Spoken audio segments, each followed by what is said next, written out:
जो खतियानी जमीन है वो 1 इंच भी नहीं बच पाया। जो भी थोड़ा बहुत बचा था उसको म्यूजियम में तब्दील कर दिया गया।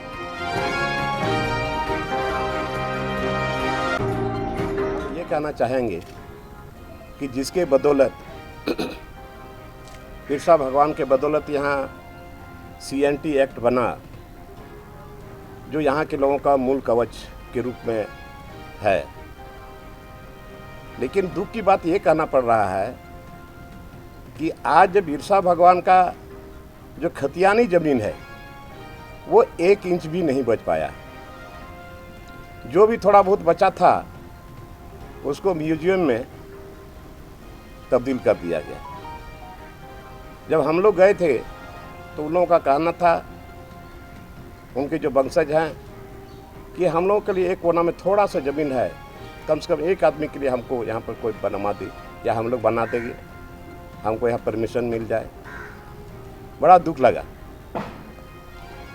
और बिरसा भगवान के जन्मभूमि में कई लोग, बड़े बड़े नेता, राजनेता लोग आए, यहाँ तक कि गवर्नर महामहिम का भी वहाँ पदार्पण हुआ था। लेकिन मात्र आश्वासन ही आश्वासन रह गया। आज वहाँ के लोगों को पीने का पानी जो गड्ढे से लोग पानी उठा कर पीते हैं। बड़ा दुख लगता है कि आज हम लोग फूलमाला चढ़ाते हैं, लेकिन आज उसके गांव में, उसका जन्मभूमि में जो समस्याएं हैं देख करके अपने आप में बहुत ग्लानि महसूस होती है। और आज उसी के बदौलत, उसी के आंदोलन के बदौलत, उसके साथ कई लोगों ने अमर प्राणों की आहुति दी है। और उसी के चलते आज यहाँ CNT एक्ट बना। और जस्ट इसी तरह संथाल परगना में अमर शहीद सिदो कान्हू, चांद भैरव, फूलो झानो, जो एक परिवार में से आते हैं 6 लोग, एक परिवार में से ये 6 लोग हैं, सिदो कान्हू, चांद भैरव, फूलो झानो, इन लोगों ने शहादत दी थी। लेकिन इतिहास में उन लोगों को भी कहीं जगह नहीं मिला आज तक। तो आज जो भी सरकारें बनी, ये राज्य अलग होने के बाद, तो इन लोगों के घर गांव में जो समस्याएं हैं, जो मूलभूत सुविधा उनको मिलना चाहिए, वो नहीं मिल पाया। और उन लोगों के बदौलत जो यहाँ CNT एक्ट और SPT एक्ट बना, ये भी आज खतरे में है, ये भी सुरक्षित नहीं है। और आज इसको दरकिनार करके यहाँ पर CNT एक्ट का उल्लंघन हो रहा है और SPT एक्ट का भी उल्लंघन हो रहा है। अभी हमारे माननीय मुख्यमंत्री हेमंत सोरेन ने, मैं नहीं बोला, उन्होंने कहा था कि हमारी सरकार बनेगी तो सबसे पहले हम SPT एक्ट और CNT एक्ट को हम सख्ती से लागू करेंगे। लोगों को उम्मीद था, विश्वास था, लेकिन आज लोगों के दिल में जो भरोसा था वो करीब करीब समाप्त हो चुका है। और यहाँ पर दिन दहाड़े सरकार के आंख के सामने, प्रशासन के नाक के सामने आज यहाँ CNT एक्ट का उल्लंघन हो रहा है। और ये जीता जाता उदाहरण है। वैसा CNT एक्ट में तो जो अपना खतियानी जमीन है, उसके अलावे जो यहाँ पर हड़गड़ी जमीन है, मसना की जमीन है, सरना की जमीन है, भुइहरी जमीन है, इसको भी लोगों ने नहीं छोड़ा। और जीता जाता उसका उदाहरण है कि भुइहरी जमीन में अभी इतना बड़ा पूजा हॉस्पिटल बना, पल्स हॉस्पिटल। तो अभी आप सारे लोग देख रहे हैं, जो लोग कॉलेज में पढ़ाई लिखाई कर रहे हैं या जो डिग्री हासिल करके डिग्री लेके घूम रहे हैं, उनको भी पूरा उम्मीद था। और माननीय मुख्यमंत्री के कहने पर इनका चुनावी एजेंडे पर लोगों को विश्वास था कि हमारी सरकार बनेगी तो यहाँ के नौजवानों को 5 लाख रोजगार हम देंगे 6 महीने के अंदर में। वो भी पानी में फिर गया। अभी यहाँ जितना युवा लोग हैं आंदोलन में उतरे हुए हैं, सड़क पर उतरे हुए हैं, और हमको लगता है कल भी जानकारी है सबको, उन लोगों ने घोषणा कर दिया है कल से 10 और 11 वो लोग झारखंड बंद करेंगे।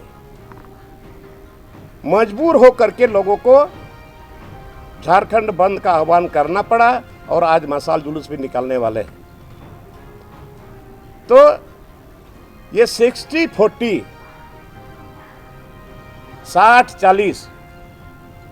60-40 तक मैं भी नहीं समझ पाया और लोग भी समझ नहीं पा रहे हैं और न यहाँ के छात्र समझ पा रहे हैं। ये 60-40 है तो क्या है और 60 में है तो कौन है, ये भी डिफाइन नहीं हो पाया।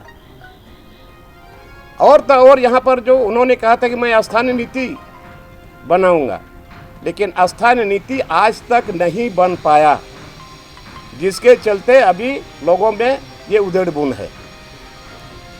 जब स्थानीय नीति नहीं बना तो आखिर हम सरकार किसको डिफाइन करती है कि ये यहाँ का स्थानीय व्यक्ति है।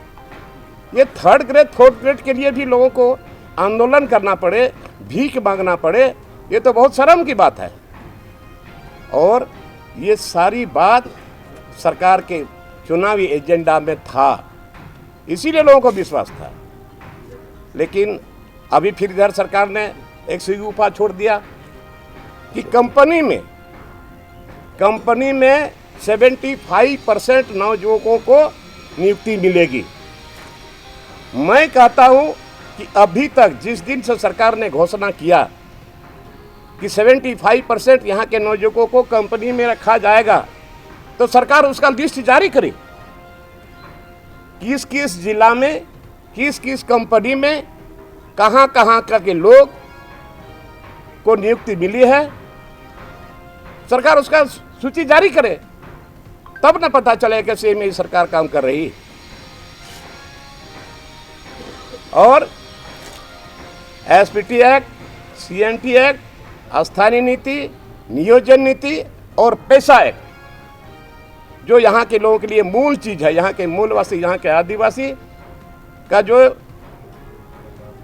सबसे जरूरी है, ये आज तक नहीं हुआ। पैसा एक्ट के बारे में सदन में भी हमने इस बात को रखा बड़ा जोर तरीके से, सदन में भी इसका जवाब सही नहीं मिल पाया। सदन में यही जवाब मिला कि पैसा एक्ट को लागू करने के लिए अभी अधिकारी लोग नियमावली बना रहे हैं, अभी तक नहीं बना। ये राज्य अलग होने के बाद ये 23 साल होने वाला है और अभी तक इसका नियमावली नहीं बना, जिसके चलते यहाँ पर पैसा एक्ट लागू नहीं हुआ। तो पैसा एक्ट लागू नहीं होता, जो शेड्यूल एरिया है, शेड्यूल एरिया में जो वहाँ पर ग्राम सभा है, ग्राम के प्रधान है, प्रगणित लोग हैं, इन लोगों का जो अधिकार है ये भी अधूरा रह गया है। इसलिए सरकार को चाहिए कि जितना जल्द हो ये एसपीटी एक्ट, सीएनटी एक्ट, स्थानीय नीति, नियोजन नीति और ये 60-40 को इसको ख़त्म करके तुरंत इसको पहल करना चाहिए कि यहाँ के नौजवानों को, जो यहाँ के भूमिपुत्र हैं, जो यहाँ के स्थानीय है, पहले स्थानीय नीति भी तय करे। लेकिन आज तक ऐसा दिखाई नहीं दे रहा है। मैं आप लोगों के माध्यम से सरकार को मैं संज्ञान में देना चाहता हूँ, इस पर आप काम करिए। और अभी अकाल तो हुआ ही, धान का फसल नहीं हुआ, अभी लोगों को पीने के लिए पानी नहीं मिल रहा। लोग तो इधर उधर से कहीं से दूर से जा करके 1 बाल्टी 2 बाल्टी ला करके अभी पी रहे हैं, वो भी नसीब नहीं हो रहा। माल मवेशी है कितने, हर गांव में हर लोगों के पास माल मवेशी है, पीने का इतना समस्या है। अभी मवेशी मर रहे हैं बिना पानी का। अभी कम से कम हर गांव में नहीं हो सकता है, लेकिन फिर भी बहुत ऐसे गांव हैं कि वहाँ पर जहाँ दलदल जमीन है, जहाँ पानी का स्रोत पहले से रहा है, अभी भी वहाँ पर डोभा नुमा तोड़वा दे और सरकार इसको करे ताकि वहाँ पर माल मवेशी को पीने के लिए कम से कम पानी मिले। लेकिन सरकार चुपचाप बैठी हुई है, बोलते हैं टैंकर से दिया जा रहा है। कितना टैंकर है, कैसे शादी ब्याह संपन्न हो रहा है, कैसे लोग गांव में जी रहे हैं अभी, इस पर सरकार को पहल करना चाहिए। और अभी जो भी बातें हैं, मैं कोई राजनीतिक बात नहीं है, ये मैंने एकदम जनमीन बात है। और अगर इस पर भी अगर कोई बोले कि लोबिन हमारा बागी है, तो हम बागी हैं।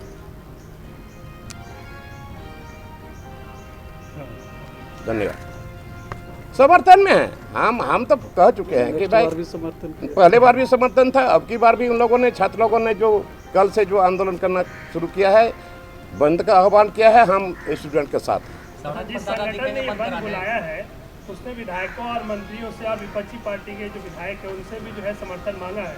करीब 60 से ज़्यादा विधायकों ने उनको समर्थन दिया है। तो ये चीज़ें मुख्यमंत्री को क्यों नहीं समझ में आ रही? आप भी दिए हैं। आप कौन समझाए उसको? जो उसके इर्द गिर्द में है वो लोग क्यों नहीं समझाते हैं? जब लोग जान रहे हैं कि इतने इतने विधायक लोगों ने छात्रों को समर्थन दिया है, तो फिर आखिर कौन समझाए इसको? हो सकता है आने वाले दिन में और अपना अधिकार को लेने के लिए जनतांत्रिक तरीके से विकराल आंदोलन का भी रूप ले सकती है। इसलिए तो बम्पर निकल रही है। क्या बोले? नियुक्ति तो बहुत निकल रहा है। अरे निकल रहा यार, कहाँ है बतावे ना। हम तो इसी बात को बोल रहे हैं ना, पेपर में हम लोग रोज रोज देखते हैं, उतने दिनों से हम लोग देखते आ रहे हैं कि नियुक्ति होने वाली है, नियुक्ति फलाने विभाग में, फलाने विभाग में नियुक्ति होने वाली है। लेकिन अभी तक नियुक्ति का सील लिस्ट जारी करे ना सरकार, हम मान लेंगे। सुनने मिलता है, लेकिन देखने को तो नहीं मिल रहा है। दादा, आपकी नजर में कैसा होना चाहिए नियुक्ति नियमावली?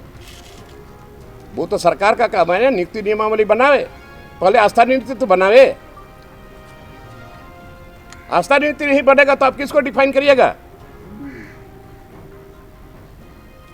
क्यों नहीं समझा पाते? तो कह रही है अब कौन समझाएगा जो हम बोल रहे हैं? और लोग नहीं बोलेंगे तो मैं उसका जिम्मेवार तो नहीं ना हूँ।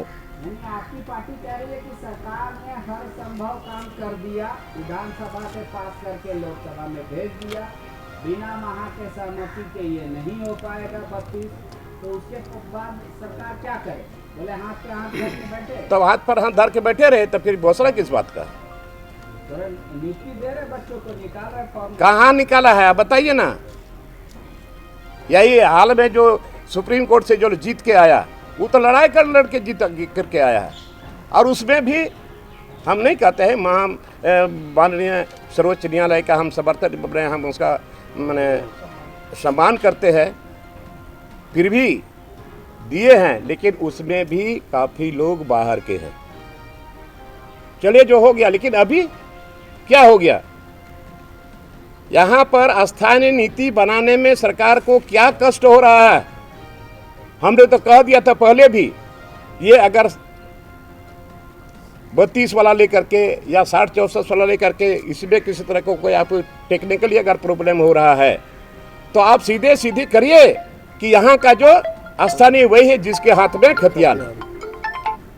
सीधे सीधी बात है, जिसके हाथ में खतियान वही के यहाँ का स्थानीय है। और जिसके हाथ में जमीन है उसी के हाथ में खतियान है। जमीन नहीं रहता तो खतियान नहीं होता। जिसके हाथ में खतियान है वही के यहाँ का स्थानीय है। आप उसको करिए। और ठीक है, जो बाहर से लोग आए हुए हैं उसको 2%, 3%, 4% करिए, या उसको विचार करके अगर थोड़ा बहुत देना हो तो देना हो। लेकिन 3rd ग्रेड 4th ग्रेड भी वो भी क्यों? लेकिन फिर भी ये भी हल हो सकता है। ठीक, थैंक